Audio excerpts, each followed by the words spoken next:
Let's just take a few minutes to play some spiritual jazz, as it were, to kind of riff on the moment, to look at a few things that we know and see if we can put them together for some insight. We've talked in the past about how the past has no reality, right? That it's conceptual. You can't actually pick up the past or go to it. And you can say, well, I can think of the past, but I would tell you if you're thinking of the past, you're doing it in the present. So again, there's no such thing as the past. And there's no such thing as the future. It's conceptual. It's a part of your mind. It's within your mind. And actually, it's a cause of your mind, if you might allow me to say such a thing. So let's consider that. We live in an ever-present now, this very moment. So what is there to do if there's only the present moment? Because after all, we know that form, material, doesn't exist in any given form in any permanent kind of way, right? We've also talked in the past about if you take anything and hold it long enough, you're going to end up with a handful of potting soil. That whether it's your body, whether it's your car, whether it's your house, someday it will become potting soil, just like the scriptures say, from dust to dust. So form is constantly changing, material is constantly changing its forms and its shapes. So there's nothing really to grasp. So let's take that for another piece to put into our puzzle. And then doing things for their own sake. You know, we're never quite sure of what that means. What does it mean to do something for its own sake?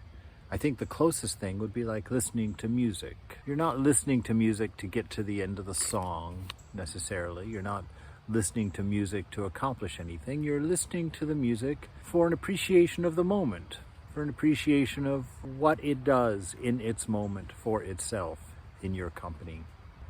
Dancing is another good one. You don't go dance to get to the end of the song or to accomplish something in particular.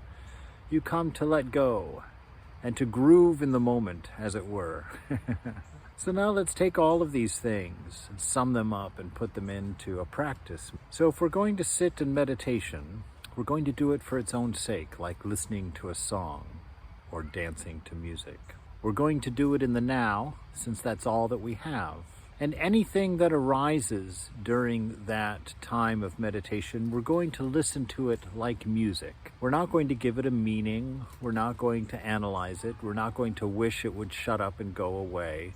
We're not going to think about how it disturbs us. We're going to listen to the present moment in the same way that we listen to music. Now, as we start to do that, we come to realize that we have one problem that really isn't a problem. It just takes a change of perspective. And that is we have this constant habit of chattering with ourselves. As a matter of fact, most of us, I would say, are addicted to chattering with ourselves constantly.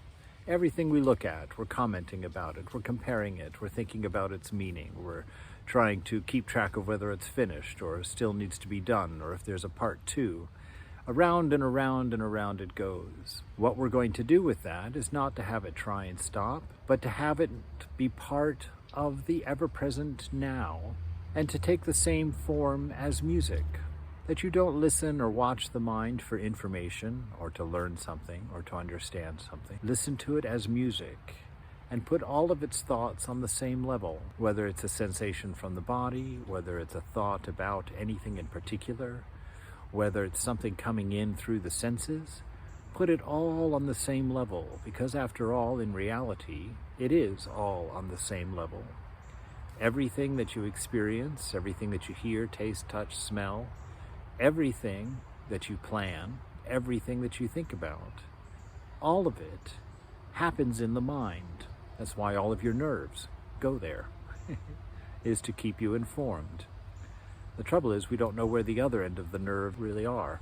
We don't know where they're getting that information from. And we really don't have any clue how to put that information together. We've really just kind of cobbled a world of symbols that we sit amongst. So know all of that. Let all of that sit in your mind. And as you grow quiet, make your first intent to just listen. Listen to everything. As if none of it is coming from you, and none of it is coming from anything but you. Just hear it as it is. And in that stillness, enjoy.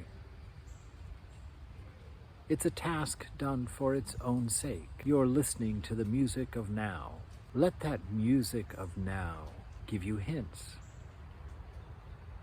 Watch it closely. Where do things arise from, and where do they go to? A thought. Where did it come from, and where does it go to? A sensation. Where does it go after it's stopped? Don't wonder too much. Just ask the question and keep listening. Keep listening. Keep listening.